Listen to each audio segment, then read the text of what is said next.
Les vitesses passent plus. J'en ai marre.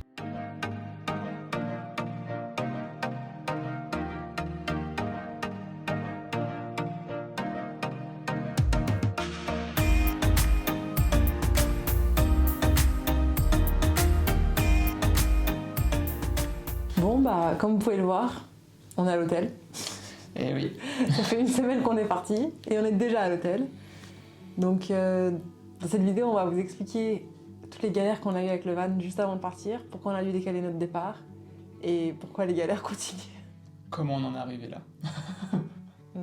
Et du coup, pour rappel, on avait dit dans une précédente vidéo FAQ qu'on vous mettra juste là-haut qu'on devait partir le 5 février.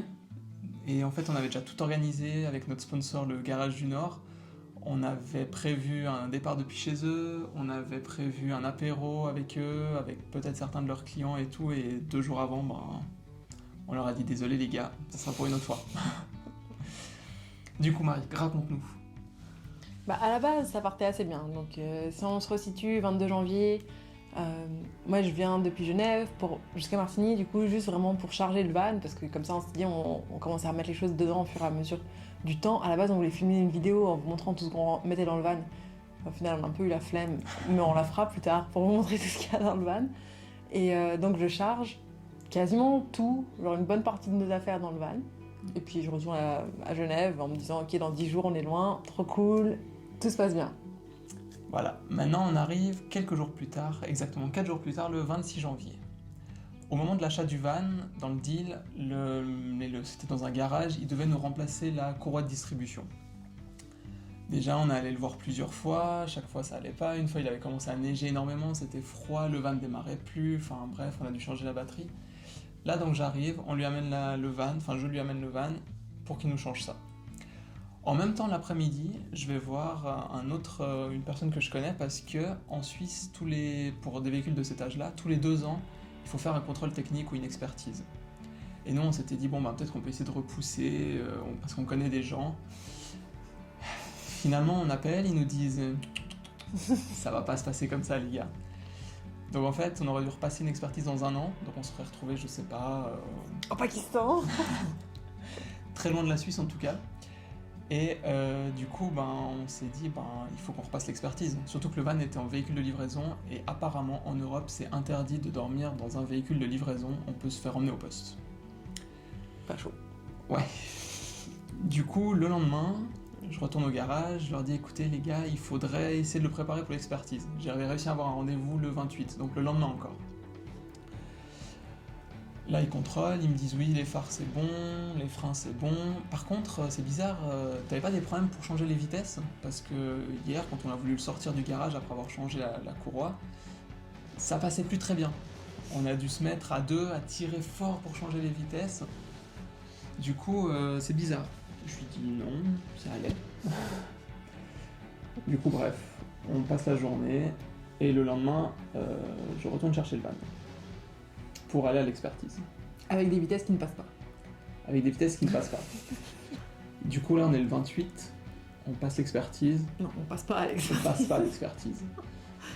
Du coup, on repart, il y a une liste longue comme ça de choses à changer, dont les fameux freins et phares qu'on m'avait dit que c'était bon. Du coup, un peu énervé. Ok, du coup, on se retrouve donc à une semaine du départ avec une page A4 de choses à modifier sur le van. Évidemment, il y a des pièces qui sont pas disponibles au garage immédiatement, qu'il faut commander. Et on ne sait pas exactement combien de temps ça va prendre, parce qu'en plus, il y a pas mal de problèmes avec l'approvisionnement des pièces mécaniques en ce moment et tout. Enfin, c'est un peu la galère, donc grosse angoisse. Finalement, les pièces arrivent. À ce moment-là, on est le 4 février. Quand les pièces arrivent et que les pièces sont changées, on se rend bien compte qu'on va pas réussir à partir le lendemain, ni le surlendemain. Donc on est un peu dans le flou, on se dit ok, on arrive plus ou moins à la conclusion qu'on va devoir décaler d'1 semaine le départ, même si on essaye de se dire vas-y, peut-être qu'on sait jamais, sur un malentendu, voilà. Surtout elle. Ouais, moi j'étais très optimiste, je me disais allez, c'est hyper vite fait, tu vois, mais... Très optimiste et très énervé. Tout le temps. À fleur de peau, quoi.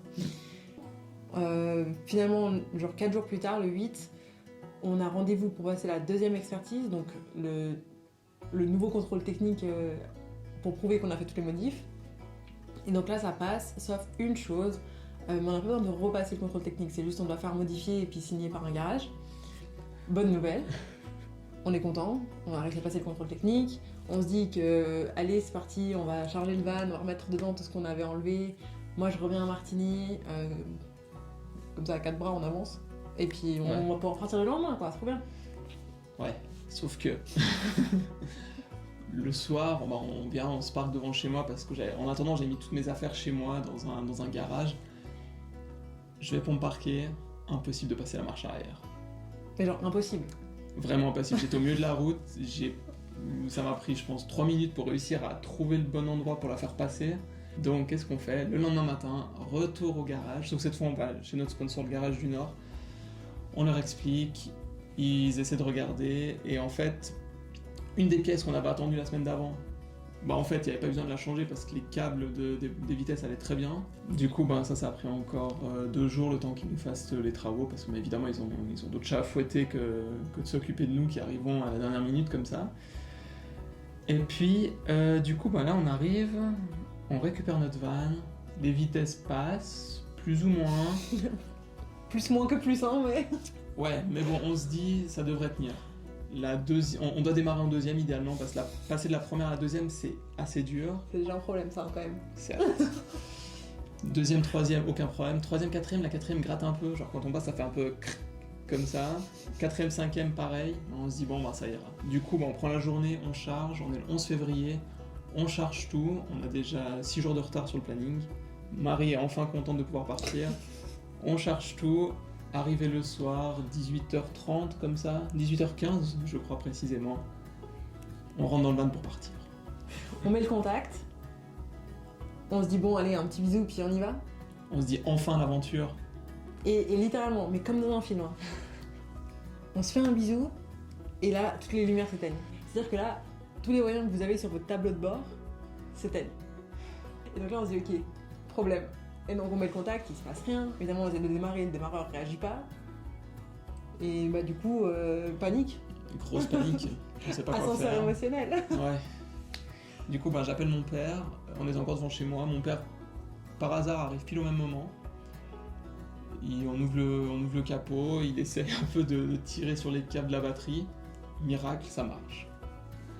En fait, la batterie avait été mal serrée. Pas assez bien serrée. Et du coup, on arrive enfin à partir. Toujours sans oublier, évidemment, ces petits problèmes de vitesse. Du coup, on part pour notre voyage. Vraiment, pendant une semaine, tout se passe bien.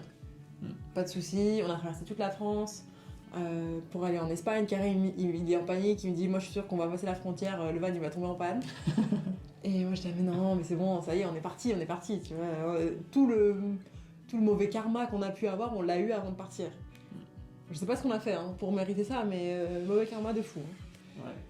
Et bref, on passe quelques jours en Espagne, super bien, on a des spots de fou. Si vous nous suivez sur Instagram, vous avez pu voir. En plus, on a une belle météo, il fait chaud, il y a un peu de vent, mais il fait chaud, il fait beau. Ça fait du bien. Vraiment la van life rêvée, quoi. Ouais, on pouvait pas rêver d'un meilleur départ. Non. Meilleur commencement, tout se passe bien, aucun problème. Jusqu'au 18 février. Ouais. Marie me dit, mais tu veux pas regarder sur internet s'il n'y a pas des sources d'eau chaude en Espagne, ça peut être trop stylé et tout. On regarde, il y en a une pas très loin, on est à Tarragone. On se dit, on y va. On roule, c'est un chemin un peu sinueux, machin, c'est super beau, on est dans les terres, c'est magnifique. Ça monte, ça descend un peu quand même. Ouais, forcément en montée, notre van est super lourd, il galère un peu, mais bon ça va, on essaie de pas trop changer de vitesse, comme on l'a appris à le faire depuis une semaine. Tout allait bien, puis d'un coup la quatrième, je sentais qu'elle faisait fort. La quatrième elle est en bas, ça c'est la cinquième. Ouais, je suis en bas, Ah. pour passer à la cinquième. Ah ok. Puis après pour repasser, je voulais faire cinquième, troisième parce qu'on était en pente. C'était pas bien. La tercera. Du coup, on a réussi à aller dans un petit village. On a trouvé un vieux mécanicien, tout tremblotant. Et voilà. C'était probléma. Gros probléma. Essayer de parler mi-français, mi-espagnol. avec un peu d'allemand. Et du coup, bah, on attend. Et on a trouvé un autre garage. Ouais, bah là, on attend quoi. On attend de savoir combien il va nous ponctionner. Du coup, en fait, déjà, ce qui est drôle quand même, c'est que dans ce garage, donc, on est vraiment dans un petit village. Je sais pas, il y a quoi, 5000 habitants? Même pas. Ouais, moins. Dans les terres espagnoles, on n'est pas au bord de la côte, c'est pas du tout touristique. Et on a trouvé un garagiste qui parle français et un garagiste qui parle allemand. On aurait préféré que le deuxième parle français. Ouais, parce que du coup, il a vu nos plaques, il a dit ah, vous êtes de Suisse, donc il a commencé à nous expliquer en allemand ce qui n'allait pas. À savoir que, évidemment, on maîtrise aussi bien l'allemand que l'espagnol, quasiment. Bref, du coup, on est vraiment super sympa. Et lui, il nous dit Getriebe kaputt. C'est pas bon signe quand il y a Caput. Kaputt, on comprend. Malheureusement. Et bref, et du coup, effectivement, ils nous font 3 devis. Ils nous proposent 3 solutions. Ça va du prix du van, de plus que le prix du van, à quelque chose de cher, mais ok. Correct, quoi. Enfin, qu'il faut qu'on n'a pas le choix, quoi. Ouais. Et du coup... bah, on accepte une de leurs solutions, sauf que évidemment, c'était vendredi. Ouais, c'est vendredi et ils n'ont pas la pièce. Ouais. Du coup, bah, on se retrouve. Heureusement, notre assurance sympa nous offre 5 nuits à l'hôtel maximum quand on est à l'étranger et qu'on a un problème. Donc voilà, faut qu'on ait ce magnifique hôtel piqué, 1 étoile, dans le magnifique village de Gandesa. La chambre est toujours plus grande que notre van. Ça veut dire que nous, là, on est... Mais bon, on a déjà fait 8 fois le tour du village, ça fait 36 heures qu'on est là. Bon, c'est vrai qu'il n'y a vraiment pas grand-chose à faire. À part cette source chaude à laquelle on ne peut pas aller parce que c'est à 10 km quand même. Donc on pourrait se chauffer et aller à pied, mais il fait pas si chaud, il y a quand même pas mal de vent, du coup c'est un petit peu chiant. On voulait aller à vélo, mais c'est fermé. Le magasin de location est fermé. Et aussi on a cru que le mot rentat en catalan voulait dire, enfin ressemblait à rental, donc location de voiture. Pas du tout. C'était un car wash. Du coup on se retrouve coincé dans cette chambre, presque en quarantaine. On va aller se balader. Mais on fait des tours du village, comme ça on fait nos pas par jour là. Ouais, mais bon, on a fait le tour quoi. Il y a un match de foot ce soir, on va aller voir. On espère que le FC Gandesa gagne. Et puis du coup demain matin ou demain après-midi, je sais pas trop, on aura rendez-vous avec le garagiste qui va nous donner un petit update de quand est-ce qu'on pourra quitter Gandesa. Malheureusement. Notre village de cœur. Ouais, non mais du coup voilà, pour vous tenir au courant de toutes nos galères qu'on a eues. Et si ça c'est pas un signe du destin, qu'il faut pas qu'on parte en tour du monde, je sais pas ce qu'il nous faut. Hein. Bon, on verra si là la nouvelle pièce tiendra plus qu'une semaine quoi. Je pense qu'à la prochaine galère on arrête. Oh, il y a des chances, ouais. Du coup voilà, on espère que cette petite histoire vous aura plu. Juste pour toutes ces galères, soutenez-nous, mettez-nous un petit like, n'hésitez pas à vous abonner, ça nous fera plaisir, ça nous fera passer le temps de voir des abonnés arriver. Grave, écrivez-nous. Du coup, si vous êtes intéressé par la van life, pas seulement les galères, ou par juste les voyages autour du monde, ou aussi on a un projet de documentaires socio-environnementaux, vous êtes sur la bonne chaîne, du coup abonnez-vous. Et à bientôt pour de nouvelles aventures, on espère meilleures. De nouvelles mésaventures. À bientôt. À bientôt.